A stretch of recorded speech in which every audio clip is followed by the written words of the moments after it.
وأجتاز السماء جلالا فأزيد أسراب الغيوم جمالا وألون الدنيا 100টা দিক থাকে, এর মধ্যে 99টা দিক হলো কুফুরের।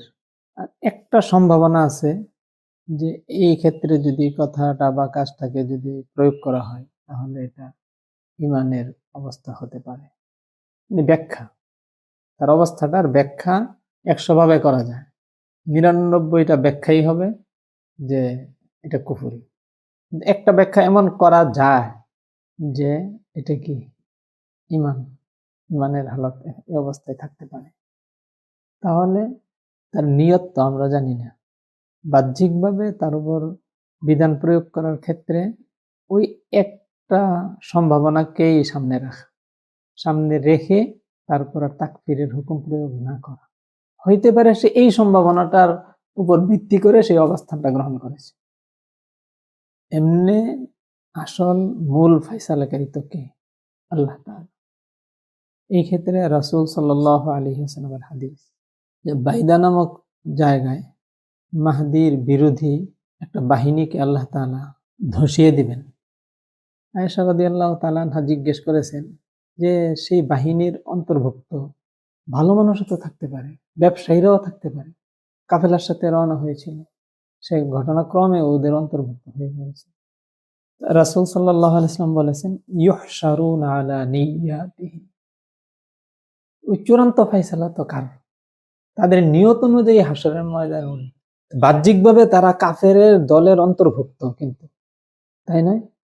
আর মান কাসসারা সাওয়াদা কওমিন ফাহুয়া মিনহুম, যে যেই দলের সংখ্যা বৃদ্ধি করবে সে সেই দলের অন্তর্ভুক্ত গণ্য হবে। আল্লাযীনা তাতাওয়াফাহুমুল মালায়েকাতু যালিমি আনফুসিহিম ক্বালু ফীমা কুনতুম ক্বালু কুন্না মুস্তাদআফিনা ফিল আরদ ক্বালু আলাম তাকুন আরদুল্লাহি ওয়াসিআতান ফাতুহাজিরু ফিহা। এখানে জাহিরি বিধান কিন্তু স্পষ্ট, যে কাফেরের সঙ্গ যদি কেউ দেয়, বিশেষ করে যুদ্ধে কাফেরের দলে কি হয়, শামিল হয়, তাহলে বাহ্যিকভাবে তার উপর আমরা কিসের হুকুম প্রয়োগ করব? কুফরের। কাফেরের মতো তাকে আঘাত করা যাবে, তাকে হত্যা করা যাবে সঙ্গ দেওয়ার কারণে। কিন্তু ভিতরগত বাস্তব অবস্থাটা এটা কে জানেন? আল্লাহ তাআলা জানেন। এই ক্ষেত্রে এমনি স্বাভাবিক আমার যতটুকু জানা যে মুসলিম দেশের সেনাবাহিনীগুলো সম্পর্কে, বিশেষ করে পাকিস্তানের সেনাবাহিনী, যারা ইসলামের বিরুদ্ধে, মুসলিমদের বিরুদ্ধে, মুজাহিদদের বিরুদ্ধে তাদের সব তৎপরতা ব্যয় করার ব্যাপারে কোনো কুণ্ঠা বোধ করে না।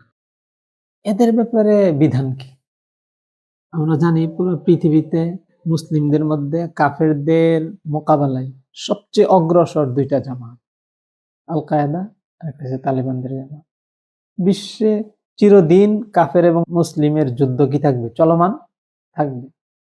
আল্লাযীনা আমানু ইউকাতিলুনা ফি সাবিলিল্লাহ ওয়াল্লাযীনা কাফারু ইউকাতিলুনা ফি সাবিলিত তাগুত।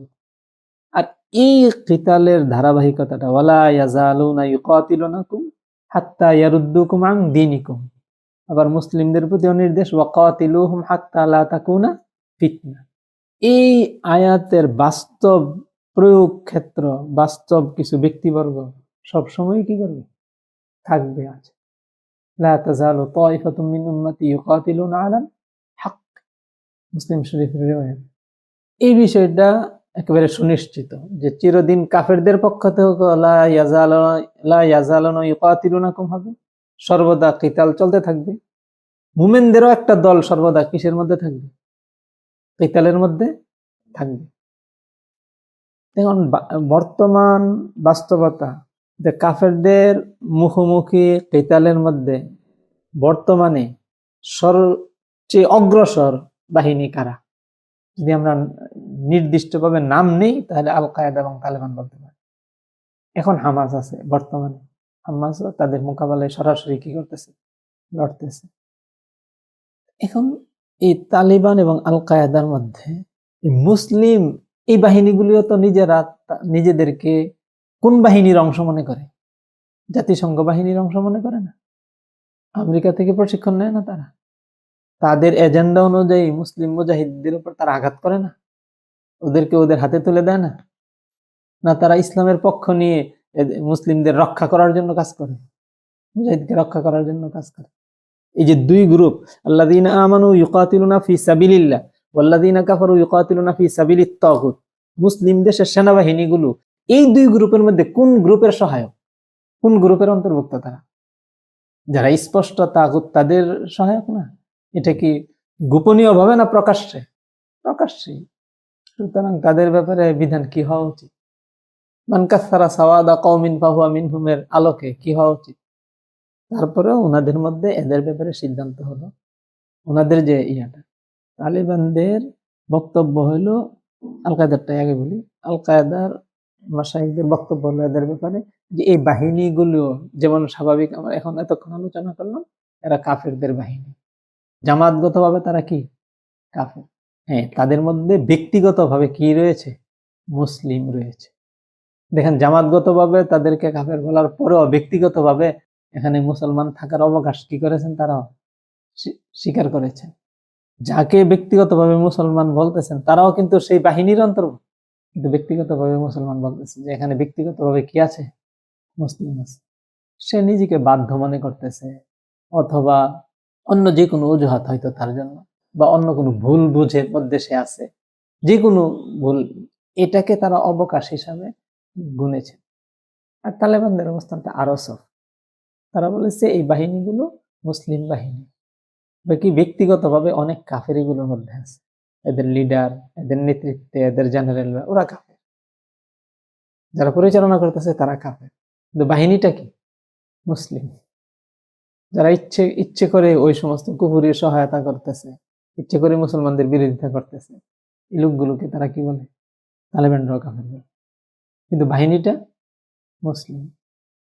ওনাদের বক্তব্য হলো এখন এর চেয়ে তো আর আমরা আগে বাড়তে হবে, আল কায়দার যে অবস্থানটা বেশি কঠিন নয়, এর চেয়ে আগে বাড়তে পারি আমরা।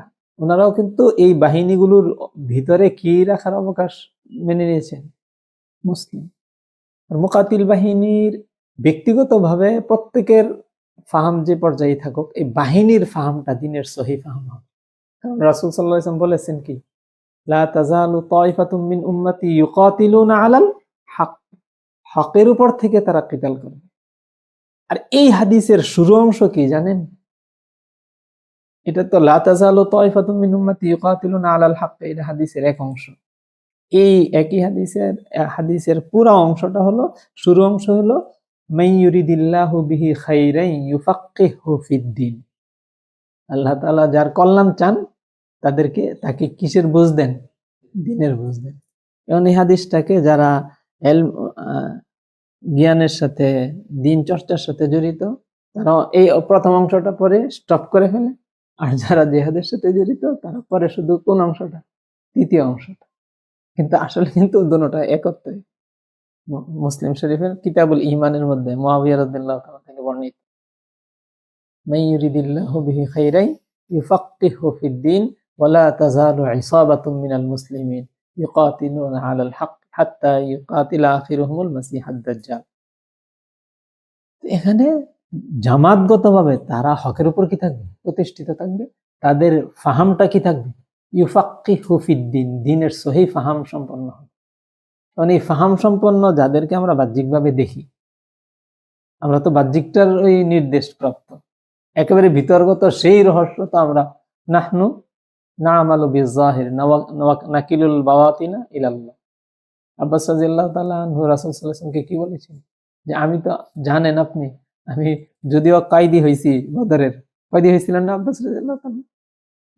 আমি তো মুসলিম, আপনি তো জানেন। রাসূল সাল্লাল্লাহু আলাইহি ওয়াসাল্লাম তার চাচাকে কি জবাব দিয়েছেন? যে আমরা বাহ্যিক অবস্থার উপর আচরণ করব, ভিতরের অবস্থাটা আল্লাহর কাছে হাওয়ালা করব। রাসূল সাল্লাল্লাহু আলাইহি ওয়াসাল্লাম তার চাচার সাথেই আচরণ করছেন, নাহনু না'মালু বিয-যাহির ওয়া নাকিলুল বাতিনা ইলাল্লাহ। বাতিনটা কি, আপনার ভিতরের কি অবস্থা সেটা আল্লাহর কাছে, কিন্তু বাহ্যিকভাবে আচরণ ওই কাফের কায়দির মতো কায়দি বানাইছেন রাসূল সাল্লাল্লাহু আলাইহি ওয়াসাল্লাম। এবং ফিদিয়া দিয়েই কি করতে হয়েছে? ওনার ছুটতে হয়েছে। শুধু নিজের ফিদিয়া দিতে হয় নাই, ভাতিজার ফিদিয়াও কি করতে হয়েছে? নিজের দিতে হয়েছে। আব্বাস রাদিয়াল্লাহু তাআলা আনহু।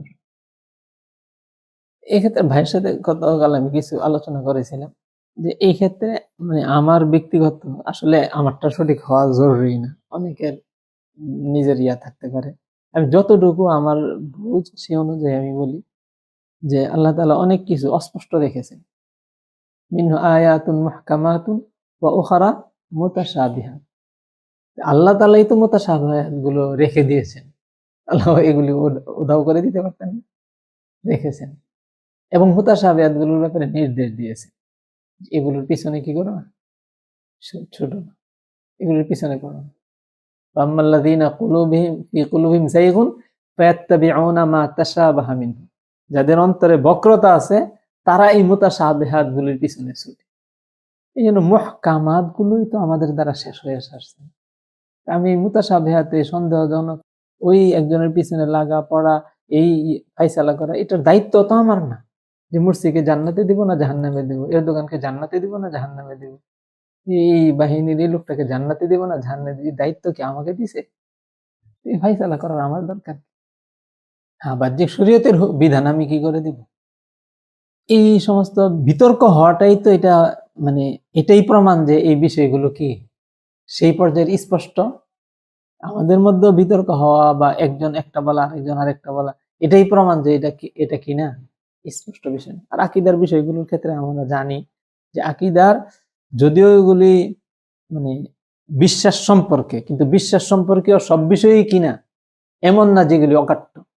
বিশ্বাস সম্পর্কীয় বিষয় যদি অকাট্য না হয়, সেই ক্ষেত্রে যদি কারো ভিন্নমত থাকে তাহলে এই কথা বলা যাবে না যে সে কি আকীদাগত গুমরাহির মধ্যে আছে। আকীদাগত বিষয়ের মধ্যে ইজতিহাদি বিষয় নেই, মুজতাহাদি বিষয় নেই। তাহলে আশাইরা, মাতুরিদিয়া বা এই আসারিয়া এই ধরনের জামাত হলো কি করে? এই সবগুলি জামাতই গুমরাহ। আসারিয়া গুমরাহ, মাতুরিদিয়া গুমরাহ, আশাইরা গুমরাহ। কিন্তু একদলে তাদেরকে কি মনে করে? গুমরাহ মনে করে। তাদের এই গুমরাহ মনে করাটা ওইটা ইজতিহাদি মনে করা। এই ক্ষেত্রে তারা যদি আসলে মুজতাহিদ হয়ে থাকে তাহলে তারা মাযুর এবং মাজুর, আজর পাবে। কিন্তু তার এই গুমরাহ মনে করাটা কি ভুল। মাতুরিয়াদেরকে, আশারিয়াদেরকে কিছু মানুষ কি মনে করে? গুমরাহ মনে করে না? এই গুমরাহ মনে করাটা তার যদি ইজতিহাদের ভিত্তিতে হয়ে থাকে তাহলে সে সওয়াব পাবে, কিন্তু এই মনে করাটা তার কি ভুল। ইজতিহাদি বিষয়গুলো এমন আল্লাহ তাআলা ছেড়েছেনই উম্মতের প্রশস্ততার জন্য, এগুলোকে এমন অবকাশ সম্পন্ন বানিয়ে একেবারে ক্লিয়ার কাট অকাট্য কিছু আল্লাহ তাআলা এখানে ঘোষণা দিয়ে দেন। দিয়ে দিলে মানুষের কষ্ট হয়, সমস্যা হয়। সবার বুঝ এক না, সবার মেধা দেমাগ এক না, সবাই নিজের সাথে খাপ খাওয়াতে পারত না। আল্লাহ তাআলা সবাইকে কি করতে চান? দিতে চান কিছু। তিনি রহমতে ওয়াসিহা, চাই যে সবাই পাক, নিজের অবস্থান তার ঠিক থাকে। এই জন্য আল্লাহ এখন আমরা যদি কড়াকড়ি শুরু করে দিই, এটা আমাদের একটা কি হবে বললাম। আর যতটুকু পারা যায় এগুলো থেকে দূরে থাকা, এড়িয়ে চলা, এই বিতর্কগুলোতে না যাওয়া, জরুরি কাজের মধ্যে নিজেকে নিয়োজিত করা। কাজের ক্ষেত্রে প্রায়োরিটির বিষয় আছে না, জরুরি গাইরে জরুরি বিষয় আছে না, এটাও কাজ কিন্তু কিনা জরুরি না, এখন জরুরি না। এইভাবে স্তর নির্ধারণ করে কাজগুলো করতে হয় না? নতুবা কেউ প্রতিযোগিতায় টিকে থাকতে পারবে? স্তর নির্ধারণ করতে হয় কোন কাজগুলো জরুরি, কোনগুলো জরুরি না, কোনগুলো এখনই জরুরি, কোনগুলো পরবর্তীতে হলেও চলে। এই ক্ষেত্রে কোনটাকে প্রাধান্য দিতে হয়? এই এখনই জরুরি এই পর্যায়ের কাজেরই তো কি নেই, অভাব নেই। অভাব আছে? সেটা বাদ দিয়ে আমি পিছনে ছুটে থাকলে তো ওই মানে কম্বলের পশম সবগুলো বেচে তারপরে কম্বলকে মসৃণ বানিয়ে গায়ে দেওয়ার সুযোগ আসবে কখনো? এটা আসলে উদাহরণটা এটাই, যদিও বেশি হয়ে গেল। কম্বলের পশম বেচে কম্বলকে মসৃণ করে গায়ে দিতে পারবে নাকি? শেষ পর্যন্ত দেখা যাবে কি নেই, কম্বল নেই। এই জন্য সব সুরাহা আমি করে আসতে পারবো না, আর এখন সুরাহা হবেও না। সব সুরাহা পৃথিবীতে সব সুরাহা হবে ইন্না রাব্বাকা ইয়াফসিলু বাইনাহুম ইয়াওমাল কিয়ামাহ ফীমা কানু ফীহি ইখতালিফুন। তাহলে এটা কেন? তোমার রব কিয়ামতের দিন তাদের মতবিরুদ্ধ বিষয়ের মধ্যে সিদ্ধান্ত দিবে। আগেই যদি সব সুরাহা হয়ে যায় আল্লাহ তাআলা সেই দিন সিদ্ধান্ত দিবেন, এটা বললেন কেন? তাহলে আগে কি হবে না? সব সুরাহা হবে না। সেই দিন অনেক কিছু উলটপালট হয়ে যাবে।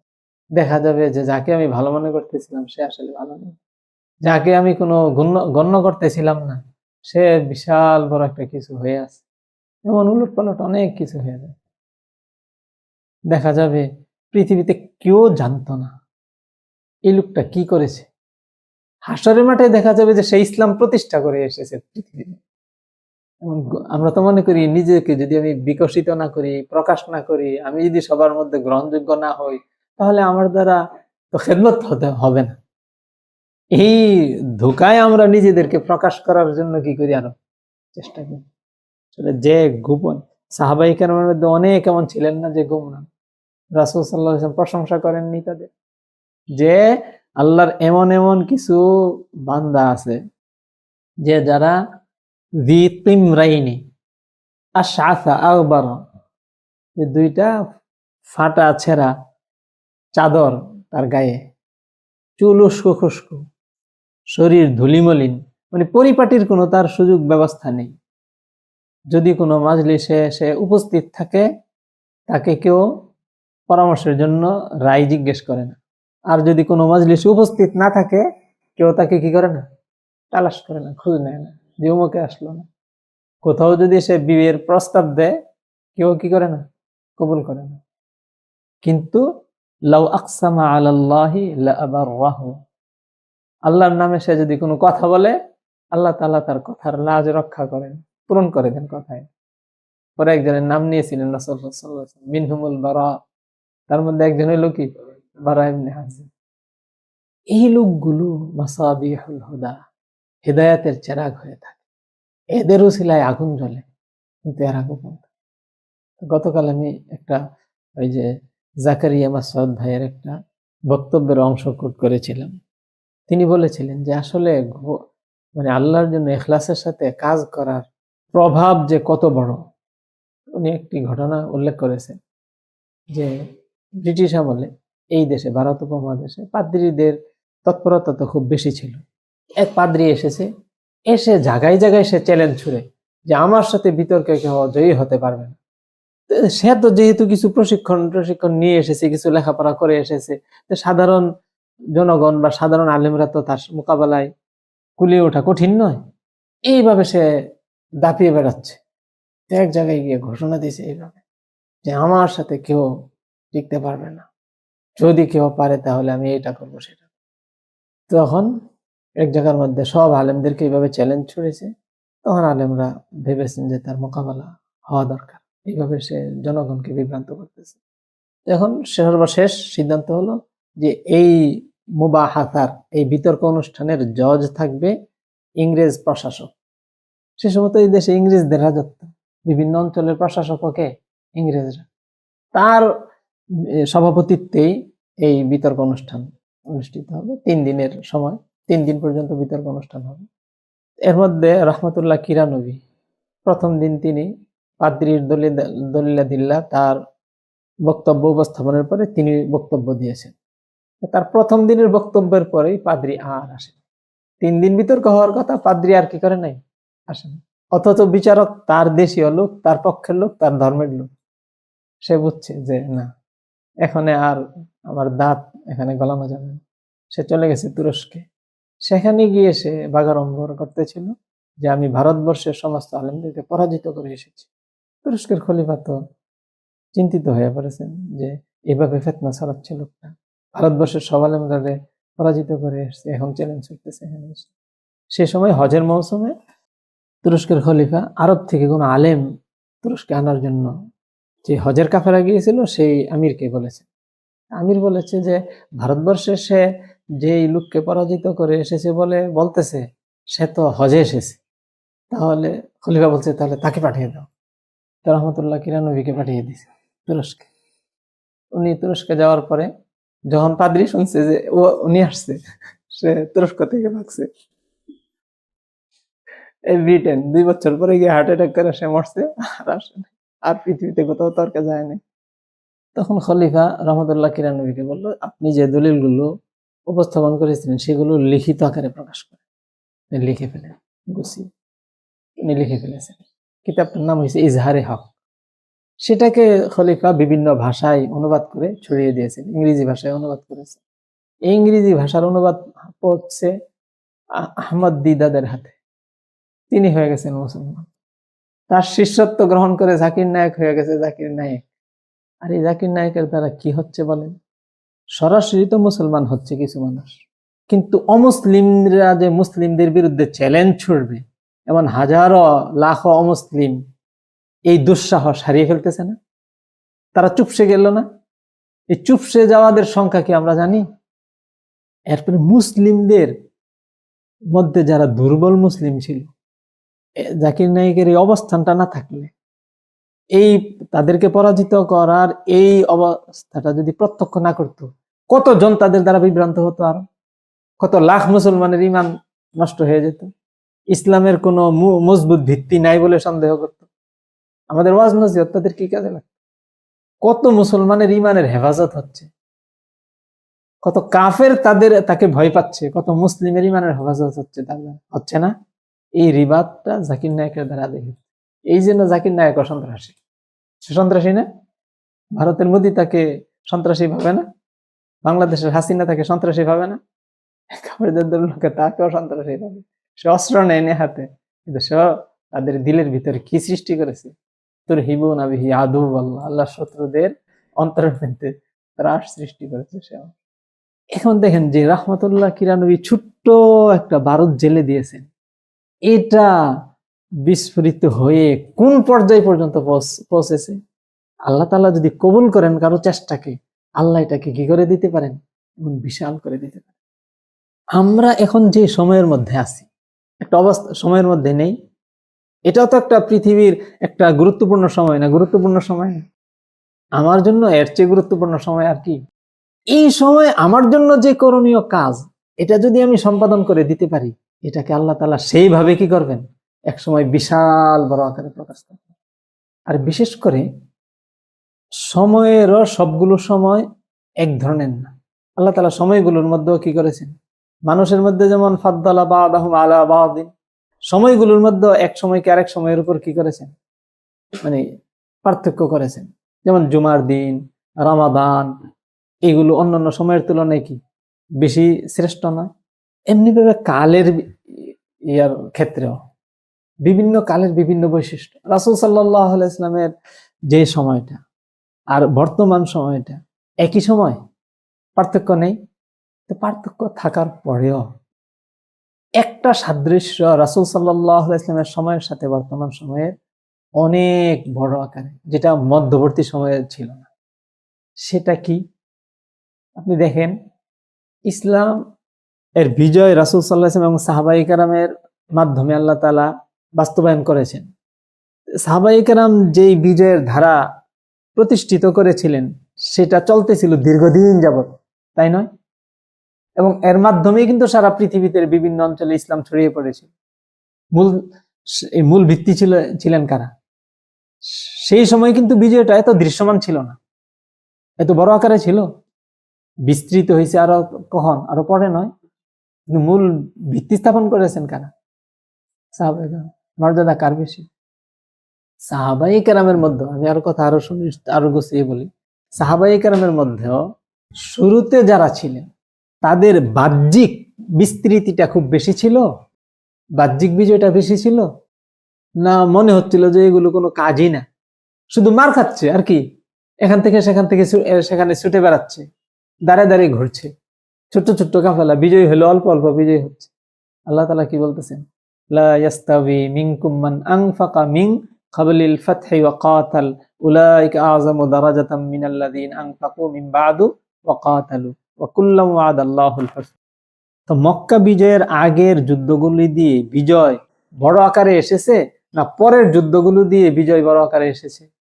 মক্কা বিজয়ের আগের যুদ্ধগুলো দিয়ে দলে দলে মানুষ ইসলামের ভিতরে এসেছে, না মক্কা বিজয়ের পরের অভিযানগুলো দিয়ে দলে দলে ইসলামের ভিতরে এসেছে? ইযা জাআ নাসরুল্লাহি ওয়াল ফাত ওয়া রাআইতান নাসা ইয়াদখুলুনা ফি দীনিল্লাহি আফওয়াজা। এই দীনিল্লাহি আফওয়াজা, এটা কখন হয়েছে? মক্কা বিজয়ের পূর্বে না পরে? কিন্তু মর্যাদা কাদের? আগের ওয়ালাদের। স্পষ্ট আল্লাহ তাআলার ঘোষণা। কারণ দিন প্রতিষ্ঠার সময়, ভিত্তি নির্মাণের সময়ের মধ্যে তারা সেই পরিমাণ বাহ্যিক সফলতা না থাকার পরেও তারা কষ্ট কি করেছেন, কুরবানি দিয়েছেন, ধৈর্য ধরেছেন। আল্লাহর কাছে তো মূল্য এটা। তারপরে আলহামদুলিল্লাহ দিন বিশাল একটা সময় পর্যন্ত ছড়াইতে রয়েছে। যা নাসরুল্লাহি ওয়াল ফাতহ ওয়া রাআইতান নাসা ইয়াদখুলুনা ফি দীনিল্লাহি আফওয়াজা, হতেই রয়েছে। ধীরে ধীরে আমরা কি করেছি, বিলাসী হয়ে পড়েছি। মুসলিমরা আবার দ্বীনের গুরুত্ব বাদ দিয়ে দুনিয়ার গুরুত্ব নিজেদের ভিতরে নিয়ে নিয়েছে। আল্লাহ তাআলা দুনিয়াকে দারুল আসবাব বানিয়েছেন, সেই হিসেবে আবার মুসলিমদের বাহ্যিক সেই বিজয়টা, ইসলাম তো আর শেষ হয়ে যায় নাই, কিন্তু বাহ্যিক বিজয়টা কি হয়েছে, হাতছাড়া হয়ে গেছে। একেবারে হাতছাড়া হতে হতে মুসলিমরা এমন দুরবস্থায় পৌঁছেছে, মুসলিমরা কাফেরদের গোলামি শুরু করে দিয়েছে। এই 200 বছর আমরা গোলামি করেছি সরাসরি, আর এখনো পুরা পৃথিবীর মুসলিমরা ওই বিশ্ব শক্তির গোলামি থেকে কি করতে পারেনি, বের হতে পারেনি, পুরাপুরি বের হতে পারেনি। কিন্তু আরো বেশি গোলামির মধ্যে ছিল আরো 10-20 বছর, বরং 2-4-5 বছর আগে। 2-4-5 বছর আগে কাফেরদের দিকে পা খুলে তাদের কোনো নির্দেশ উপেক্ষা করে কেউ টিকে থাকা, এটা অকল্পনীয় ছিল। এখন কিছুটা হয়েছে আলহামদুলিল্লাহ, তাই না? লা ইলাহা ইল্লাল্লাহ এর অর্থ কি? আল্লাহ ছাড়া কাউকে আমি কি করি না, মানি না। এই অবস্থাটা শুধু কারা লা ইলাহা ইল্লাল্লাহ পড়তে পারতেছে, এখন তালিবানরা পড়তে পারতেছে, তাও কিছুটা দুর্বলতা এখনো রয়ে গেছে, কিছুটা এখনো রয়ে যায়নি তাদের। আর আমরা তো লা ইলাহা ইল্লাল্লাহ পড়ি শুধু জবানের লা ইলাহা, মুখে পড়ি লা ইলাহা ইল্লাল্লাহ, কিন্তু মানি ইলাহ রব কাদেরকে, সব তাগুতদেরকে, আমেরিকাকে। তারা শুধু পেরেছে যে আমরা আমেরিকাকে মানি না, তার আদর্শ মানি না, তার ব্যবস্থাপনা মানি না, আমরা মানি দিন। মুখে যেমন বলতেছে, অনেকটা বাস্তবে তারা কি কত চেষ্টা করতেছে নারীদেরকে ঘর থেকে বের করে দেওয়া, তাদেরকে অর্থনৈতিক সংকটের মধ্যে ফেলে রেখেছে, তারপরেও তারা মাথা কি করে নাই, নোয়ায় নেই। শির দেগা নেহি দেগা আমা এর কিছুটা কি করেছে, বাস্তবায়ন করে ওরা দেখি লা ইলাহা ইল্লাল্লাহ, তাদেরটা অনেকটা ঠিক। যাই হোক, আমরা একেবারে অতলে চলে গিয়েছিলাম। আবার সেখান থেকে ধীরে ধীরে মুসলিমরা কি হয়েছে, আলহামদুলিল্লাহ উঠে আসতেছে। এখন এই উঠে আসাটা একটা উদাহরণ এখন বর্তমান আমাদের সামনে যেটা দগদগে উদাহরণ হয়ে আছে, ফিলিস্তিনে। আপনি দেখেন 22 লাখ জনগোষ্ঠীর একটা জনপদ, পুরা পৃথিবী, আমেরিকা পুরা পৃথিবীর মুরল না এখন, তার সম্পূর্ণ শক্তি নিয়ে, শুধু আমেরিকা, ফ্রান্স ওগুলো তো শরীক হয়েছে, সরাসরি সম্পূর্ণ শক্তি নিয়ে ওদেরকে নির্মূল করার জন্য, ইসরায়েলকে লাগিয়ে দিয়েছে, ওরা সহায়তা করেছে। কিন্তু এই 1 বছরের উপর যুদ্ধ করার পরেও তাদেরকে কি করতে পারেনি, টলাইতে পারেনি। ওই বিস্তারিত বিশ্লেষণে আমি যাব না। এখন দেখেন, যুদ্ধ করেছে ফিলিস্তিনি 22 লাখ মুসলিমদের মধ্যে কি 22 লাখ মুসলিম না কিছু লোক, কিন্তু এই কিছু লোক যুদ্ধ করার কারণে এই কিছু লোককে বাকি 22 লাখ লোকে কি একথা বলেছে যে তোমাদের যুদ্ধাঙ্গদেহী মনোভাবের কারণে, তোমাদের যুদ্ধের তৎপরতার কারণে কাফিররা আমাদের উপর বোমা বর্ষণ করতেছে, আমাদের বাড়িঘর ধ্বংস করতেছে, তোমরা এই কাজ থেকে নিবৃত্ত হও, এইভাবে নিয়েছে তাদেরকে? না, তারা এটা নিশ্চিত ধরে নিয়েছে যে তাদেরকে শেষ করে দিয়ে তারা আমাদেরকেও ছাড়বে না, আমাদেরকেও কি করবে, শেষ করবে, বরং তারা আমাদের প্রতিরক্ষাকারী, এভাবে নিয়েছে না? হ্যাঁ, তারা নিজেদের মৃত্যুটাকে জান্নাতে যাওয়ার উপায় ভাবে, এই কারণে অটল থাকতে পারতেছে, সেই বিশ্লেষণগুলো তো আছে। মুসলিম হিসেবে এটা তো তাদের আকীদা বিশ্বাস অবশ্যই আছে, এই কারণেই দৃঢ় থাকা আসলে আলহামদুলিল্লাহ কি হচ্ছে, সম্ভব হচ্ছে। ওই বিশ্বাস না থাকলে এইভাবে দৃঢ় কি করতে পারে না, থাকতে পারে না। কিন্তু জাহিরি স্বভাব হিসাবে যে হামাস যে টিকে আছে জনগণের এই সমর্থনের কারণে নয়, এবং এই জাহিরি স্বভাবটাও কিন্তু একটা স্বীকৃত, আল্লাহর পক্ষ থেকে কার্যকরী স্বীকৃত একটা গুরুত্বপূর্ণ স্বভাব। আল্লাহ তাআলা কি বলেছেন, ওয়াল্লাযী আইয়াদাকা বিনাসরিহি ওয়া বিল মুমিনিন, আল্লাহ যিনি আপনাকে সহায়তা করেছে নিজের নুসরত দিয়ে এবং মুমিনদের দিয়ে। আল্লাহ নিজের নুসরত আর মুমিনদের সঙ্গ, এই দুইটাকে এক স্তরে রেখেছেন, এই দুইটা দিয়ে আপনাকে কি করেছেন, সহায়তা করেছেন।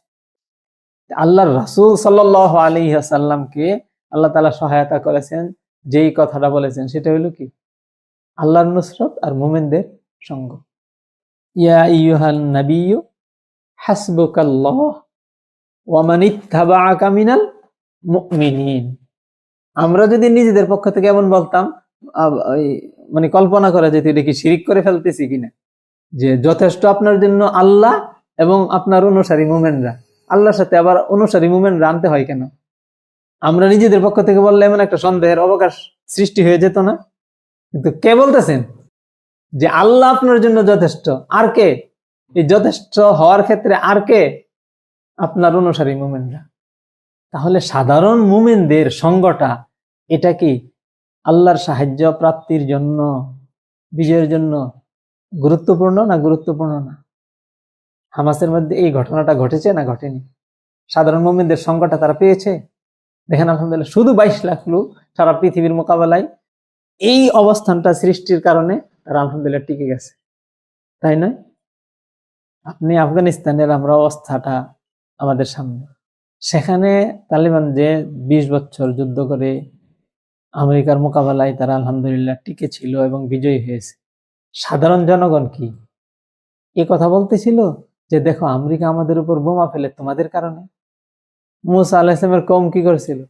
ইত্তাইয়ারনা বিকা ওয়া বিমান মাআকা, কই বিপদগুলি আসছে তোমার কারণে এবং তোমার সাথের লোকগুলির কারণে, এটা বলেছে না? তাদেরও আচরণ আর এখন যাদেরকে আল্লাহ তাআলা বিজয় দিতেছেন তাদেরও অবস্থা একটু হিসাব করেন। মুসা আলাইহিস সালামকে দোষ দিতেছে, হে মুসা আমরা বিপদে ছিলাম, তুমি আসার আগেও, তুমি আসার পরেও, মিন বাদি মা জিতানা, তুমি আসার পরেও তো আমাদেরকে উদ্ধার করলা না, বরং ফেরাউনের আরো আগেই বরং আমরা গোলামি করতাম, জানে বেঁচেছিলাম। আর এখন তুমি আমাদেরকে জানে মারার জন্য কি করছো? ফেরাউনের মোকাবেলায় দাঁড় করিয়ে দিয়েছে। সঙ্গ দিছে না আরো অসহযোগিতা করেছে? আসছে ওদের কপালে বিজয়। মুসা আলাইহিস সালাম কষ্ট করে গেছেন, কিন্তু ওদের কপালে কি আসে নাই? বিজয় আসে নাই। কোরবানি দিতে রাজি হয়নি তারা, ওই সঙ্গটা দিতে রাজি হয়নি, ওই সুফলটাও পায়নি দুনিয়া দারুল আসমান। এখন আমাদের আসলে, আমি কথা অনেক দূরে চলে যাচ্ছি, সাধারণ মুমিনদের সঙ্গটা এটা এই বিজয়ের জন্য কি অপরিহার্য। আমরা যেই অতলে চলে গিয়েছিলাম সেই অতল থেকে এখন কিসের দিকে এখন আলহামদুলিল্লাহ উপরে উঠার একটা গতি শুরু হয়েছে।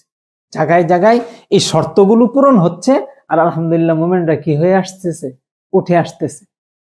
যেখানে যেখানে উঠে এসেছে এই অবস্থা নিয়ে উঠে আসেনি। আপনি একেবারে নগদ সিরিয়ার বিজয়টাও কি আপনি যদি কল্পনা করেন, উভয়টা বিষয় একসাথে ঘটেনি।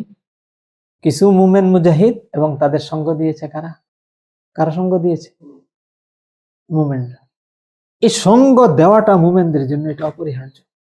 আমরা সারা পৃথিবীর মুমিনকে এই বিষয়টা বোঝাতে হবে যে তোমাদেরও এই সঙ্গ দেওয়াটা কি জরুরি।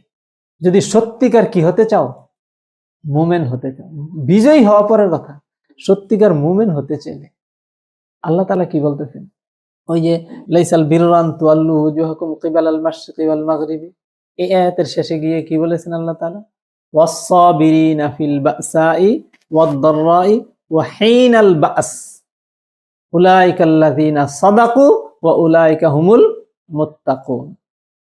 যে এই নেক আমল, এই বিশ্বাস, এই আখলাক থাকার পর তারা কি করে? যুদ্ধের ধৈর্য তারা ধারণ করে। যুদ্ধ যে করে সেও যুদ্ধের ধৈর্য ধারণ করে, আর যুদ্ধকে যে সহায়তা করে, যুদ্ধের কারণে যে ক্ষতিগ্রস্ত হচ্ছে সেও যুদ্ধের কি করতেছে? ধৈর্য ধারণ করতেছে। যুদ্ধ যখন অবধারিত তখন এই যুদ্ধের ধৈর্য ধারণ ছাড়া সত্যিকার মুমিন হওয়া, মুত্তাকি হওয়া এটা কি নয়? সম্ভব নয়। আল্লাহ তাআলা বলেছেন যে যুদ্ধের ধৈর্যের মাধ্যমে আরো গুণগুলো লাগবে, সেই গুণগুলো সবগুলো আছে কিন্তু একটা গুণ নেই। তাহলে কি এই বিশেষণে বিশেষিত হবে সে? বলা হয়েছে এই লাগবে এই জিনিসটা ঘটিত হতে, এই এর মধ্যে একটা উপাদান নাই, তাহলে সেই বিষয়টা ঘটিত হবে? যতগুলো শর্ত আছে সবগুলো শর্ত কি হতে হবে? পূরণ হতে হবে। তাহলে বস্তুটা কি হবে? অস্তিত্বে আসবে। এছাড়া ওই বস্তু অস্তিত্বে আসবে?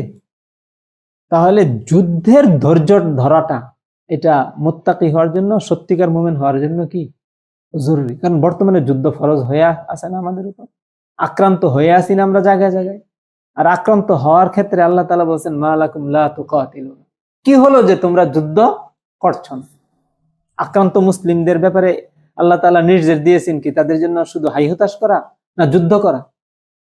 যুদ্ধ করাটাই আমাদের উপর কি হয়ে আছে, ফরজ হয়ে আছে।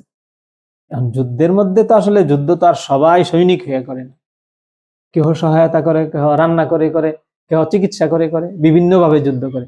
বাকি যুদ্ধের সময় সবাই যুদ্ধের সাথে কি হতে হয়, সম্পৃক্ত হতে হয়। এই ক্ষেত্রে আরেকটা আয়াত পড়তেছি, কোরআনে কারিমে আল্লাহ তাআলা বলেছেন, ইয়া আইয়ুহাল্লাযীনা আমানুত্তাকুল্লাহা ওয়া কুনু মাআস সাদিকিন।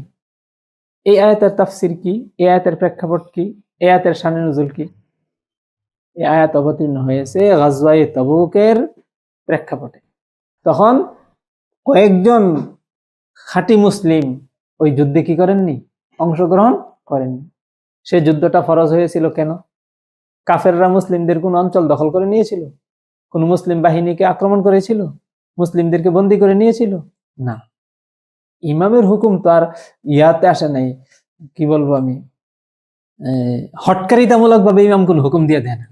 ইমামের হুকুমটাও একটা অবস্থার প্রেক্ষাপটে এসেছে। সে অবস্থাটা কি ছিল? যে কাফেররা মুসলিম দেশের উপর আক্রমণের জন্য প্রস্তুতি নিচ্ছে। সেই ক্ষেত্রেই ইমাম হুকুম দিয়েছেন যে সবাইকে যুদ্ধে যেতে হবে। তাহলে সেই ইমাম যদি থাকতেন আর শুনতেন যে কাফেররা কোথাও আক্রমণ করেই দিয়েছে, তাহলে সেই ইমাম কি হুকুম দিতেন? আপনি বলবেন ইমামের হুকুম, তখন এখন তো আর সেই ইমাম না, এই জন্য আমরা যুদ্ধে যাব না।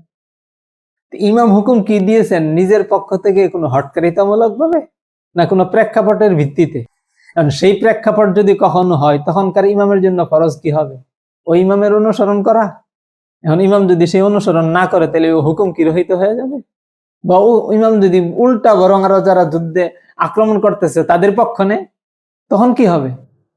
তখন আপনি ইমামের হুকুম বলে, কিছু লোক এখনো এই বিভ্রান্তিতে আছে যে যেহেতু ইমামের হুকুম নাই বা ইমাম যারা আক্রমণ করতেছে তাদেরই পক্ষে, সুতরাং এখন এই আক্রমণকারীদের মোকাবেলায় আমাদের জন্য যাওয়া ফরজ না, তো ফরজ নাই, যাওয়া জায়েজও নাই।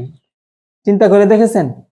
আল্লাহ তাআলার প্রেক্ষাপটকে উল্টানোর কারণে একটা বিষয়ের সাথে এটাকে লাইসাল মাশরিক ওয়াল মাগরিব বানায়, মানে মাশরিক মাগরিব বানায় ফেলার কারণে, মাশরিক মাগরিবকে কি বানিয়ে ফেলেছে? দিন বানিয়ে ফেলেছে। দিন এর বিকৃতি কিভাবে হয়ে গেছে? যে মুসলিম হয়ে কাফেরের সহায়তা করতেছে, কাফেরের বিরোধিতা করা হারাম বানিয়ে ফেলেছে। ইমামের হুকুমটা কি আসলে হটকারিতামূলক ছিল, না একটা প্রেক্ষাপটের ভিত্তিতে ছিল? রাসূল সাল্লাল্লাহু আলাইহি ওয়াসাল্লাম কি হুকুম দিয়েছিলেন শুধু এই হুকুমের? হ্যাঁ, রাসূল সাল্লাল্লাহু আলাইহি ওয়াসাল্লাম হুকুম দিলে তো তিনি প্রেক্ষাপটের বাইরে বা কি বলবো না, হটকারি হুকুম দিবেনই না। কিন্তু এটা আসলে কিসের কারণে? শুধু হুকুমের কারণে, অবস্থার কারণে? অবস্থার কারণে। রাসূল সাল্লাল্লাহু আলাইহি ওয়াসাল্লাম এখন যদি থাকতেন কি করতেন? বের হতেন না হতেন না? যাই হোক, ওই আয়াত নাযিল হয়েছে কিসের প্রেক্ষাপটে? গজওয়ায়ে তাবুকের প্রেক্ষাপটে, যে তোমরা সাদিকিনদের সাথে থাকো, আল্লাহকে ভয় করো, আর কাদের সাথে থাকো? সাদিকিনদের সাথে থাকো। স্পষ্ট তাফসিরে কুরতুবিতে এই আয়াতের ব্যাখ্যায় বলা হয়েছে, সাদিকিন কারা?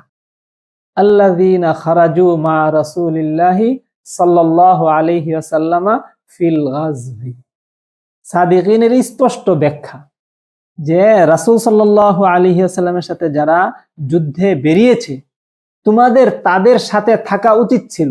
কুনু মা'আস সাদিকিন মানে তোমরা এখন থাকো। এখন থাকবে কিভাবে? তারা তো যায়নি। এখন যে আল্লাহ তাআলা তাদেরকে বলতেছেন যে সাদিকিনদের সাথে থাকো, এর অর্থ কি? হ্যাঁ, সেই ক্ষেত্রে এটা তো পরবর্তীতে হুকুম প্রয়োগ হবে। বাকি সেই সময়ের ক্ষেত্রে আয়াতের তোমাদের থাকা উচিত ছিল। তোমাদের কি ছিল? থাকা উচিত ছিল। হ্যাঁ, ভবিষ্যতে এই অবস্থায় তোমরা কি করবে? এদের সাথে থাকবে যারা যুদ্ধে বের হয়, সেটা আছে। ওইটা মানে লুগাবি ভাবে এটার ব্যাখ্যাটা হইলো, উসাইদ ইবনে হুদাইর একদিন কি করতেছিলেন? রাতে নামাজ পড়তেছিলেন। ওনার ছেলে ইয়াহিয়া না পাশে ছিল। রাতে ওনারা তো খোলা আকাশেই থাকতেন, হয়তো তাঁবু টাবুতে হয়তো গিয়ে ঘুমাতেন।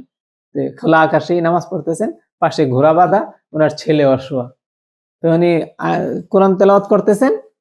তেলাওয়াত শুরু করলেই আকাশ থেকে কি যেন একটা নেমে আসে আর ঘোড়া দাপাদাপি শুরু করে দেয়। ওনার ভয় হয় যে ছেলের উপর না গিয়া ঘোড়া আবার পড়ে, ঘোড়ার আঘাত লাগে। এই জন্য উনি পড়া বন্ধ করে দেন। তো পড়া বন্ধ করে দিলে আবার সেটা উপরে উঠে যায়। আবার পড়া শুরু করে দেন, আবার আকাশ থেকে কি জানি নেমে আসে একটা ঘোড়া, দেখে দাপাদাপি শুরু করে দেয়। তো তিনি বন্ধ করে দেন। এইভাবে রাত কাটিয়েছেন, বন্ধ করে দিয়েছেন। সকালে রাসূল সাল্লাল্লাহু আলাইহি ওয়াসাল্লামের কাছে গিয়ে ঘটনা শুনিয়েছেন। যে কি জানি একটা আকাশ থেকে নেমে আসে। তখন রাসূল সাল্লাল্লাহু আলাইহি ওয়াসাল্লাম বলেছেন, ইকরা ইয়া ইবনে হুযায়র, না ইকরা ইয়া উসাইদ, হে উসাইদ তুমি পড়তে থাকো।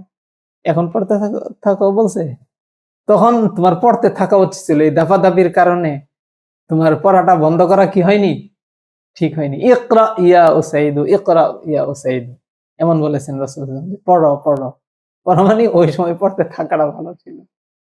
মানে ওই পূর্বের ঘটনাটাকেই এখন রাসূল সাল্লাল্লাহু আলাইহি ওয়াসাল্লাম এইভাবে উল্লেখ করেন।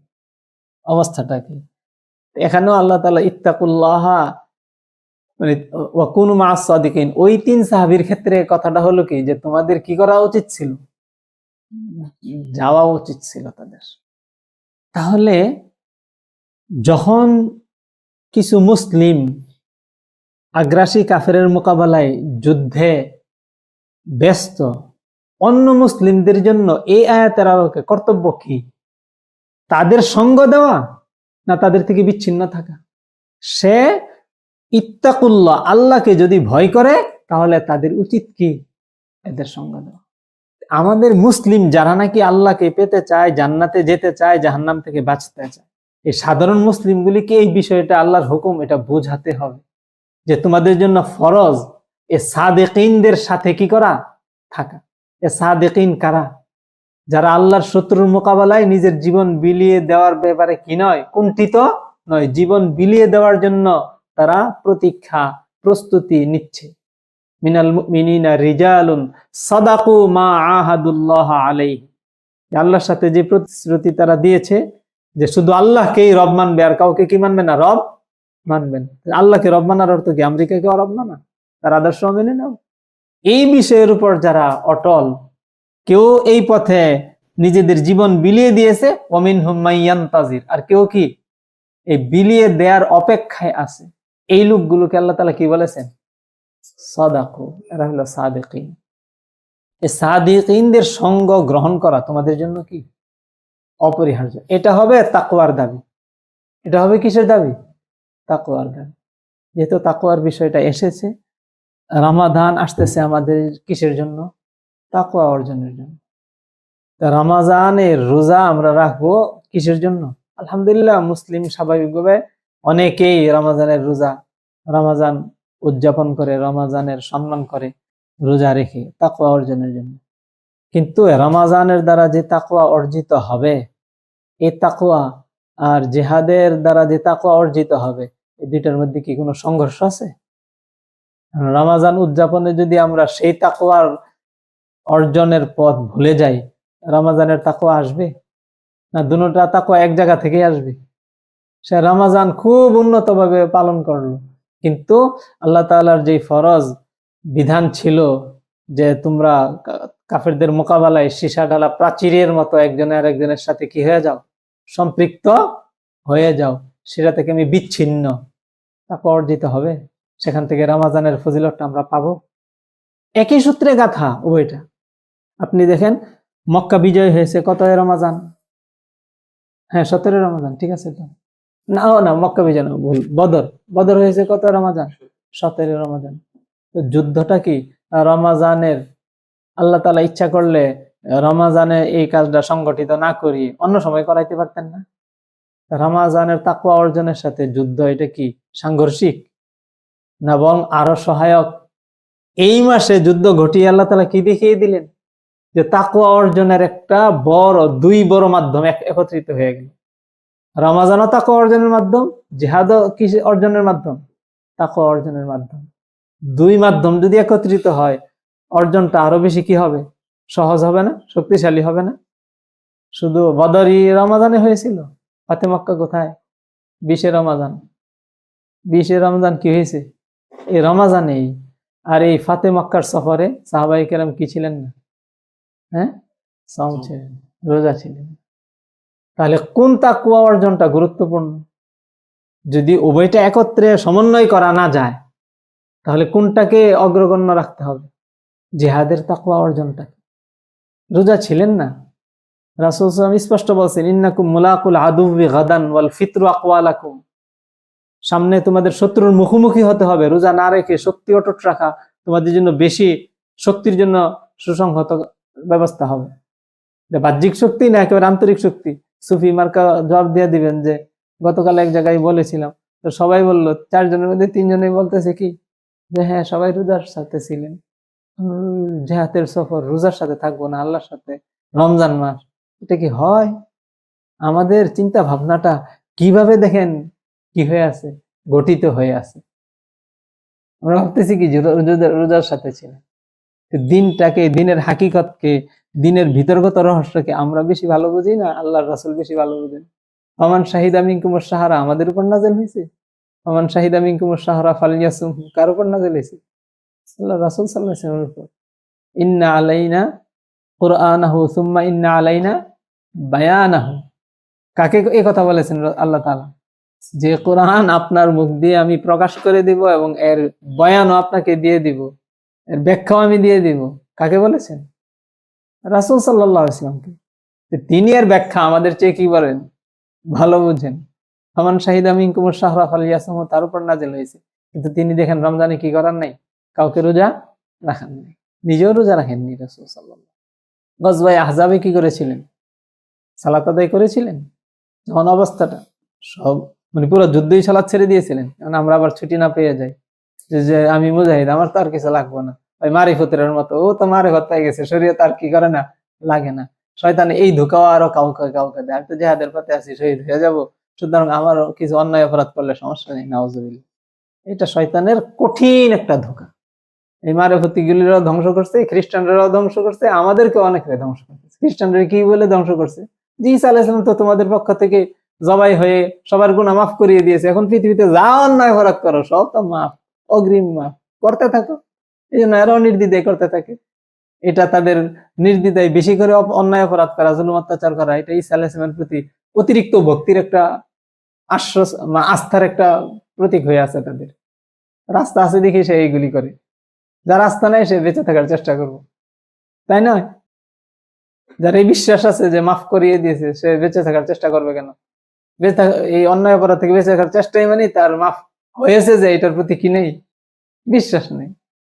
চিন্তা করে দেখেছেন শয়তান কি পরিমাণ একটা জাদুর চাবি ঘুরিয়ে দিয়েছে তাদের উপর? এটা আমাদেরকে শয়তানের এই চাবিটা মারে যে আমি তো মুজাহিদ হয়ে গেছি, এখন আমার কি লাগবে না, শহীদ হয়ে যাওয়া, তার হাতের মুড়ির মুয়া খেয়ে ফেলবে। মুড়ির মুয়া তো আল্লাহ না করলে খেতে পারবে না, আল্লাহ কবুল না করলে হতে পারবে? শহীদের সব গুনাহ মাফ এমনি এমনি মাফ করেছে আল্লাহ তাআলা। আল্লাহ জানে যে তার পূর্বে কোনো এই ধরনের গুনাহই থাকবে না যেটা মাফ যোগ্য হবে। সাহাবায়ে কেরামকে, বদরের অংশীদার সাহাবীদেরকে আল্লাহ তাআলা কি করে দিয়েছিলেন? বলছেন ইমালু মা শিতুম ফাকাদ গাফারতু লাকুম, যা ইচ্ছা তা করো, আমি সব মাফ করে দিয়েছি। আল্লাহ জানে এই কথা বললে ওরা যা ইচ্ছা তা করবে, এমন জানে দেখেই তাদেরকে এই অফার দিছে। শহীদদেরকেও সব গুনাহ মাফ করে দিয়েছে, আল্লাহ জানে এগুলো ওই মার্কা গুনাহগারই না যেদের সব গুনাহ মাফ হতে পারে না। আর আমি ওই মার্কা গুনাহগার হয়ে বয়ে থাকবো, যা ইচ্ছা তা করে যাবো দুনিয়ার থেকে, আর আল্লাহ শহীদ হিসেবে শহীদ বানিয়ে নিবেন আমাকে। এটাকে আমি কিভাবে কল্পনা করি? বাস্তবে শহীদদের যে জীবনী কিতাবের মধ্যে আছে, যারা যারা শহীদ হয়েছে, বর্তমান সাম্প্রতিক সময়গুলোর মধ্যেও এদের যে সুহাদাদের যে আছে, জীবনী গ্রন্থ আছে, ওখানে পড়লে দেখা যায় যে তাদের পূর্ববর্তী জীবনটা, শাহাদাতের পূর্ববর্তী জীবনটাও এমন ছিল যে শহীদ না হয়ে সে যদি স্বাভাবিক মৃত্যুবরণ করতো, সবাই আশাবাদী থাকতো এই লোকটা জান্নাত।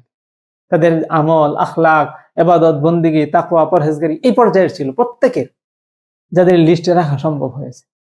আসলে বাস্তবতা এটাই। আমরা একজন শহীদের কথা জানি, যিনি আরাকানে শহীদ হয়েছিলেন। পরবর্তীতে দেখা গেছে তার পূর্ববর্তী জীবনটা, যে জীবনটা সে অতিবাহিত করে গেছে, সেটা অনেক উন্নত এবং সুন্দর ছিল, সুনির্দিষ্টভাবে, যাকে আমি ব্যক্তিগতভাবে জানি। আসলে শহীদ, আমরা যে একটা ধোঁকাই থাকি যে এই পথে আছি, আমি শহীদ হয়ে যাব, যা ইচ্ছা তা করেনি, নাউজুবিল্লাহ, আল্লাহ কবুল করবেন?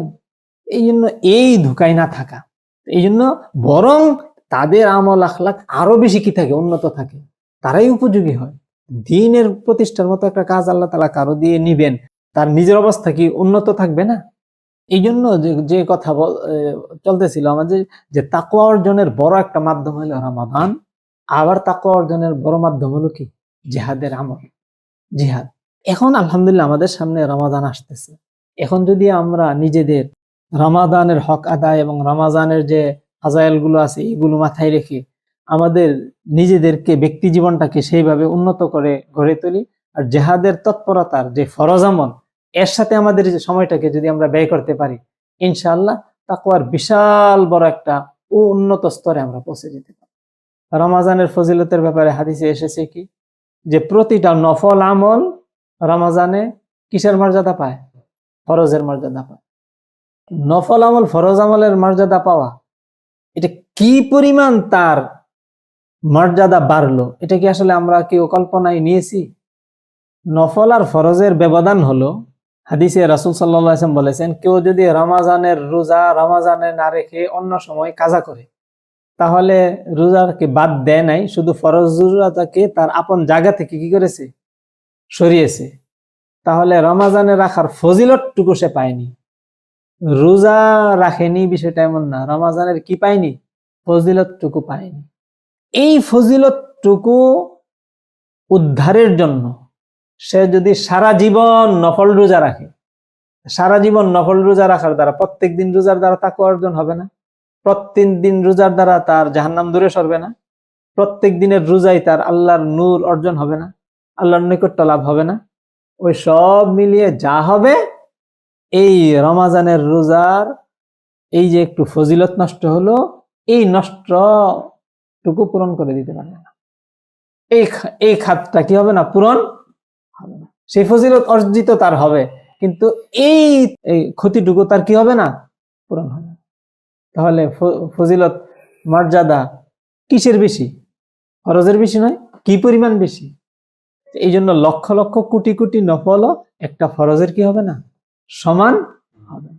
তাহলে রমাদানে নফলগুলো যখন ফরজের মর্যাদা পাচ্ছে, তাহলে আমি আল্লাহর দিকে অগ্রসর হওয়ার কি পরিমাণ বড় হাতিয়ার পেয়ে গেলাম, যে প্রতিটা আমল কি হিসেবে গণ্য হচ্ছে?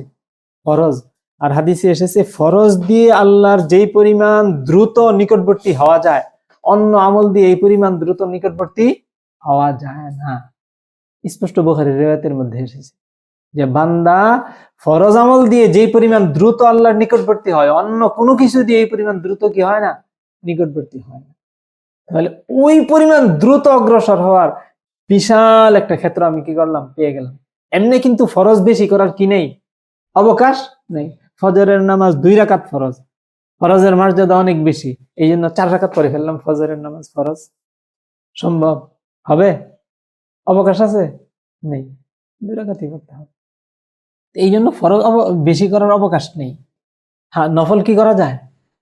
অনেক করা যায়। এই জন্য নফল এই পরিমাণ করতে পারে মানুষ, যে নফল করতে করতে করতে করতে আল্লাহ তাআলা কি বলেন, যে আমি তার হাত হয়ে যাই যা দিয়ে সে ধরে। আল্লাহর এই পরিমাণ নিকটবর্তী হয়ে যাওয়া যায়। ওয়াসজুদ ওয়াক্তারিব, সাজদা দাও আর নিকটবর্তী হও, সাজদা দাও আর নিকটবর্তী হও। দেখি ফরজ সাজদা বেশি করে দিতে পারবে না নফল? এখন এই নফলের গতিটা যদি ফরজের গতি পেয়ে যায়, তাহলে এটা কি পরিমাণ উন্নত আমল হয়ে গেল রমাদানে। এটাকে অবহেলা করার কোনো অবকাশ আছে? আর এখন যদি কোনো ফরজ আদায় করে রমাদানে, 70টা ফরজের সমপরিমাণ নেকি সে কি করে? একটা ফরজের মর্যাদা কত গুণ বাড়ে? 70 গুণ। তো ফরজ নিজস্ব ভাবেই সে এত বিশাল, কোটি কোটি গুণ বড় কিসের চেয়ে? নফলের চেয়ে। এখন এই ফরজ যদি 70 গুণে বৃদ্ধি পায়, তাহলে এর বৃদ্ধির মাত্রাটা কোন পর্যায়ে হলো? নফলের চেয়ে কম হয়েছে? তাহলে আমলগুলোর গুরুত্ব কোন পর্যায়ে বেড়ে যায়? এখন যদি রমাদানের পুরা সময়টা সে ফরজ আমলে ব্যয় করতে পারে, নফলে ব্যয় করলেই তার গতিটা কোন পর্যায়ে পৌঁছবে? আর যদি ফরজ আমলে ব্যয় করতে পারে, কোন পর্যায়ে পৌঁছবে? ফরজ আমলে ব্যয় করবে কিভাবে? 17 রাকাত নামাজের পরিবর্তে সে 34 রাকাত পড়বে। কি করবে? ফরজ কোনটার মধ্যে সে অতিরিক্ত করতে পারবে? জিহাদের তৎপরতা ফরজ হয়ে আছে, মুজাহিদের সাথে সংযুক্তি ফরজ হয়ে আছে, জিহাদের পথে সম্পদ ব্যয় করা কি হয়ে আছে? ফরজ হয়ে আছে। এখন যদি এটার মধ্যে সে নিজের সময় ব্যয় করে, তাহলে ধরে নেওয়া হবে যে সে রমজানের সময়টা, সেকেন্ডগুলো, মুহূর্তগুলো সে কোন আমলের মধ্যে ব্যয় করেছে? ফরজ আমলের মধ্যে ব্যয় করেছে। তাহলে তার অবস্থানটা কোন পর্যায়ে গিয়ে পৌঁছবে? কত বড় একটা সুযোগ আমাদের সামনে আসতেছে, আলহামদুলিল্লাহ। আর এই সময় জরুরি কি? এই সময় জরুরি হলো কথা, যেহেতু এসেছে এই পুরাটুকুই বলে ফেলি, যে ইসলামের একটা উত্থানের সময়, আলহামদুলিল্লাহ। আবার পুনর্বার ইসলাম সারা পৃথিবীর কাঁচা পাকা ঘরে পৌঁছে যাওয়ার গতি কি হয়ে আছে, আলহামদুলিল্লাহ শুরু হয়ে গেছে। কেন এটা বললাম? কারণ আল্লাহ রাসূল সাল্লাল্লাহু আলাইহি ওয়াসাল্লাম বলেছেন যে ইসলামের বিষয়টা এমন যে এর যখন সূচনা হয়, পূর্ণতায় পৌঁছার আগে আর এটা থামে না। কাযালিকাল ঈমান ইযা দাখালা হাত্তা ইয়াতিম্মা, ঈমান যখন কোথাও আসে তখন পূর্ণতা পাওয়ার আগ পর্যন্ত আর কি করে না, থামে না। আবার যখন নবজাগরণ শুরু হয়েছে মুসলিমদের, পূর্ণতার আগে কি করবে না, থামবে না। ঈসা আলাইহিস সালাম, মাহদী আলাইহিস সালাম, কিয়ামত যখনই আসুক, কিন্তু এই গতিটা এটা পূর্ণতায় গিয়ে কি করবে, আবার পৌঁছবে, এটা নিশ্চিত। বুঝেছেন? এটা শেষটাও হতে পারে বা এর আগেও কি করতে পারে। আমরা ওইভাবে বলি না যে একটা কিয়ামত গতকালই আগামীকালই হয়ে যাবে, কিন্তু এটা নিশ্চিত যে এটা ইনশাল্লাহ কি পাবে, পূর্ণতা পাবে। ইসলামের একেবারে চূড়ান্ত বিজয় ইনশাল্লাহ সাধিত হবে, সারা পৃথিবীর সবকিছুর উপর গালেব হবে আবার কি, ইসলাম। কারণ তার গালবাই কি হয়েছে, সূচনা হয়ে যায়নি, তার গালবাইয়ের সূচনা, তার বিজয়ের সূচনা হয়ে পড়েছে। এটা পূর্ণতায় পৌঁছবে। ওই পূর্ণতায় পৌঁছার আগে এই বিনির্মাণের সময়টার মধ্যে আমরা আছি, তাই নয়? বিল্ডিং হওয়ার জন্য কি লাগে, ফাউন্ডেশন লাগে, পাইলিং লাগে। পাইলিং এর নিচে যেই কংক্রিট গুলো, রড গুলো চলে গেছে, তাদেরকে কেউ দেখে, কেউ দেখে না। কিন্তু বিল্ডিং দাঁড়াইছে কাদের উপর, তাদের আল্লাহর কাছে, আল্লাহর নজরে নাই। আমাদের এখন সময় হলো সাধারণ মুসলিম গুলো এ কাদার মতো। এদের অবস্থাটা এমন না যে এদের উপর একটা বিল্ডিং দাঁড়া। এদের ভিতর মুজাহিদরা হলো ওই পাইলিং এর পিলার গুলোর মতো, ওদের ভিতরে মিশে ওদেরকে মজবুত করতে হবে। কাদার মধ্যে এই পিলার গুলো দিলেই তো কাদা কি হয়ে যায়, পিলারের ঠাসাঠাসিতে শক্ত হয়ে যায় না পুরা অঞ্চলটা, সবকিছু মিলে শক্ত হয় না, সবকিছু মিলেই শক্তিশালী হয়। শুধু এই পিলার গুলো না, শুধু কাদা গুলো। এখন এই উম্মতের সাথে যে এই জন্যই বলেছিলাম যে হুয়াল্লাযী আইয়াদাকা বিনাসরিহি ওয়া বিল মুমিনিন, এই কাদার দলটাও লাগবে। এটাকে একসাথেই সবটা মিলে একটা পিলারের ভিতরে কি শুধু রড থাকে, শুধু কংক্রিট থাকে? শুধু কংক্রিট থাকলে এটা শক্ত হতো? শুধু রড থাকলে কি নেই, কংক্রিট গুলো নেই, বালি গুলো নেই, সিমেন্ট গুলো নেই, কি হতো এটা দিয়ে? সবটা মিলেই তো শক্ত একটা পিলার হয়েছে। এখানে বালি, পানি, রড, সিমেন্ট এই সবগুলো মিলেই কি হয়েছে, শক্তিশালী একটা কাঠামো তৈরি হয়েছে, অবস্থান হয়েছে। ঠিক উম্মতের সাথে আমাদের অবস্থানটা এটা। তাদের সাথে ওইভাবে মিশে তাদেরকে সংযুক্ত করে সেইভাবে শক্ত হওয়া ছাড়া এখানে ইসলামের সেই ছাদ এটার কল্পনা করা যায় না। বিজয়ের জন্য আমাদের কি করতে হবে? এখন বর্তমানে আমাদের দেশের যে পরিস্থিতি, এখন যে একটা পরিবর্তিত অবস্থা, এই অবস্থার মধ্যে এখন কিছুদিন আগে তো কথা বলারও কি ছিল না, সুযোগ ছিল না, কোনো তৎপরতার সুযোগ ছিল না। যেই কোনো তৎপরতা দিনই কাজের ক্ষেত্রে দেখাবেন, আপনি কি হয়ে যাবেন, জঙ্গি হয়ে যাবেন, ধরে নিয়ে যাবেন। এখন এই অবস্থাটা আছে, যেহেতু এই অবস্থাটা নেই, এই সুযোগটা আমাদের গ্রহণ করতে হবে। আর এই সুযোগগুলো খুব বেশি দিন কি করবে না, থাকবে না। এখন যদি আমরা পাড়ায় পাড়ায়, মহল্লায় মহল্লায়, নিজ নিজ এলাকায় আমরা দিনদারদেরকে নিয়ে, যেই কোনো সার্কেলের দিনদার হোক, তাদেরকে নিয়ে সামাজিক সেবাগুলো দেই মানুষদের, সামাজিক যেই দুর্গতির মধ্যে, কষ্টের মধ্যে বা বিভিন্ন চাপের মধ্যে আছে তারা, বা অবিচারের মধ্যে আছে, সেইগুলোর থেকে তাদেরকে যদি রক্ষা করার চেষ্টা করি, এটা কি সম্ভব না? এইভাবে নেতৃত্বটা আমাদের হাতে আসবে। আর তৃণমূল পর্যায়ে যখন আমরা মানুষের এই নেতৃত্বটা দিতে পারবো, সেবা দিতে পারবো, মুসা আলাইহিস সালাম যেমন বনী ইসরাইল থেকে উদ্ধার করেছিলেন, বনী ইসরাইলকে উদ্ধার করেছিলেন, আমরা যখন এই চাঁদাবাজদের থেকে, স্থানীয় সন্ত্রাসীদের থেকে, জালেমদের থেকে, ভূমিখোরদের থেকে তাদেরকে রক্ষা করতে পারবো, এমন একটা শক্তিশালী অবস্থান আমাদের হবে ইনশাল্লাহ। দিনদাররা সবাই মিলে চেষ্টা করলে এই সমাজের মধ্যে প্রত্যেকে আপন আপন ক্ষুদ্র ক্ষুদ্র বলে এই কাজটা করা সম্ভব না? এটা যখন আমরা করে দিব, ইনশাল্লাহ দেখা যাবে এটাকেই যখন বৃহৎ আকার সমন্বিত করা হবে, আমরা খেলাফতের উপযুক্ত। এখন মানুষ আওয়ামী লীগ বিএনপিকে ভোট দেয় কেন? কারণ স্থানীয় বিচার আচার গুলো, স্থানীয় এই মীমাংসা গুলো, দেন দরবার গুলো ওরা করে। যদিও ফেসবুকে দেখেন, ইউটিউবে দেখেন বা অনলাইনে দেখেন যে ফলোয়ার বেশি কাদের, ইসলামপন্থীদের বা অমুকদের, কিন্তু মাঠ পর্যায়ে এখনো ওদের ক্ষমতা আছে। কেন? কারণ এই কাজগুলো ওরা করে। সেই লোকগুলো দিন শেষ আপনাকে যতই ভালোবাসুক, তাকে ভোট না দিয়েও পাই নাই।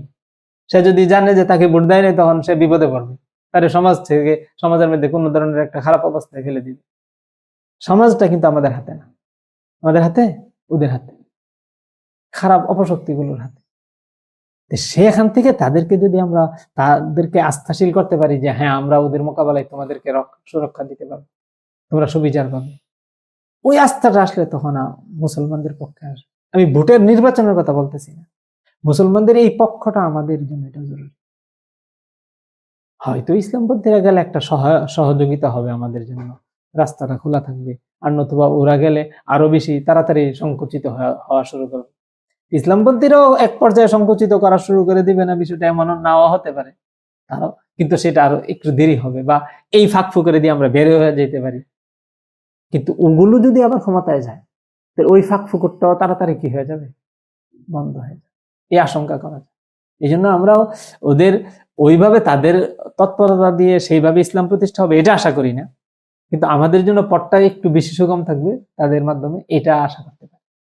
আর যারা পরিষ্কার কুফরির ঘোষণা দিতেছে যে আমরা শরীয়ত চাই না, তাদের তুলনায় যারা বলে যে আমরা শরীয়ত চাই, দুজনেই গণতন্ত্রপন্থী হোক, এরা ভালো না? না ফরকে মারাতেব নেই? তাআলাউ ইলা কালিমাতিন সাওয়াইন বাইনানা ওয়া বাইনাকুম, আমাদের এবং তোমাদের মধ্যে ঐক্যবদ্ধ পয়েন্টে আসো। তো ঐক্যবদ্ধ পয়েন্ট কাছাকাছি কাদের সাথে? ওই যারা আমরা শরীয়ত চাই না ওই মুসলিমদের সাথে, ওই হাজি মুসলিমদের সাথে, না যারা বলে যে আমরা তাগুতকে অস্বীকার করি এদের সাথে? কারা আমাদের নিকটবর্তী পয়েন্টের মধ্যে আছে? কালিমাতিন সাওয়াইনের মধ্যে কারা আছে কাছাকাছি? যে যত কাছে আছে তাকে ততটুকু অবস্থানে রাখা। আনজিলুন নাসা মানাজিলাহুম, প্রত্যেকে তার অবস্থানে কি করো, রাখো। সবাইকে এক পাল্লায় মাপা, এটা কি ঠিক? ওই কি রে তোমার বয়স কত? 30। 5 বছর পরে জিজ্ঞাসা করে বয়স কত? 30। 5 বছর আগেও 30, এখনো 30। ভদ্রলোকের এক কথা, ভদ্রলোকের এক কথা হলো এটা। আমরা এখন কিছু মানুষের আছে আমাদের মধ্যে এই ভদ্রলোকের এক কথা বলে বেড়াই, আমরা এর ইলাস্ট্রিকতা আর চিন্তা করি না, যে আসলে যে এর মধ্যে আবার কি আছে, এই গণতন্ত্রীর মধ্যে যে কি আছে, ভাগ আছে, তফাৎ আছে, এই বিষয়টা আমরা কল্পনা করতে চাই না। সবাইকে এক পাল্লায় মেপেছেন রাসূল সাল্লাল্লাহু আলাইহি ওয়াসাল্লাম। সুবহানাল্লাহি ওয়া বিহামদিহি। এই জন্য আমরা আসলে এই সুযোগটা কাজে লাগাই। যারা আমরা নিজ নিজ অবস্থানে আছি, সেই অবস্থানের চতুর্পার্শ্বটাকে আমার নিজের সাথে মিলিয়ে ফেলি। আমি একটা বলয় তৈরি করি, যার যতটুকু যোগ্যতা আছে সে তত বড় বলয় তৈরি করবে ইনশাআল্লাহ। এটা কোনো বিচ্ছিন্নতা না। শেখ ওসামা বলেছিলেন কি, আযদিআবুল মুনফারিদা, মানে জিয়াব মানে কি, নেকড়ে, বিচ্ছিন্ন নেকড়ে। মানে ওই যে ইউরোপ, আমেরিকা, ওই সমস্ত দেশগুলোর মধ্যে যে আত্মঘাতী হামলা বা তাদেরকে, কারণ একটা মুসলমানদের একটা ছোট্ট তৎপরতা হইতো তাদের বিশাল কমিউনিটিকে আতঙ্কগ্রস্ত করে দিত, তাই না? তো ওদের আতঙ্কগ্রস্ত করা, এটা তো একটা ইসলামের মধ্যে কি তুরহিবুনা বিহি আদুওয়াল্লাহ, কাম্য বস্তু না? তো সেটার জন্য বিশাল সংগঠন নিয়ে, বিশাল জামাত নিয়ে, বিশাল দল নিয়ে গুছিয়ে ইন্তজাম করে কাজটা সম্পাদন করা তো কঠিন হয়ে যায়। একা একই কেহ যদি বিষয়টা বুঝে সেই অনুযায়ী যদি কাজ ঘটিয়ে দেয়, তার জন্য সহজ হয় না? এটার নাম দিয়েছিলেন আযদিআবুল মুনফারিদা, বিচ্ছিন্ন নেকড়ে। এটা কি আসলে জামাত থেকে বিচ্ছিন্ন, আদর্শ থেকে বিচ্ছিন্ন, না কাজের কৌশলে বিচ্ছিন্ন? আমরা এইভাবে বিচ্ছিন্ন, এইভাবে কি করে ফেলতে পারি, নিজস্ব বলয় তৈরি করে ফেলতে পারি জায়গায় জায়গায়। আসলে প্রত্যেক এলাকায় যে পরিমাণ দিনদার আছে, যে পরিমাণ আলেম উলামা আছে, সচেতন মুসলিম আছে, তারা যদি চেষ্টা করে এই বাতিলের মোকাবেলা করা ইনশাআল্লাহ আমাদের জন্য খুবই সহজ। শুধু একটু দৌড়ঝাঁপ। এই রমাদানটা আমরা এই কাজে লাগাইতে পারি সাহাবায়ে কেরামের মতো, রুহবানুন ফিল লাইলি ওয়া ফুরসানুন বিন নাহার। রাতের বেলা কান্নাকাটি করে আল্লাহর কাছে কবুল করাবো, দিনের বেলা বাস ছোটাছুটির মধ্যে থাকবো। একটা মাস আমার চলে গেলে কি হলো জীবন থেকে? ধরে নিলাম 1 মাসে আমার শরীরের কোনো কি হলো না, শারীরিক কোনো চর্বি হলো না, সমস্যা কি? কষ্ট হলো, ঘুম কম হলো, খাবার কম হলো, ছুটলাম তো ছুটলাম। আল্লাহ আল্লাহ।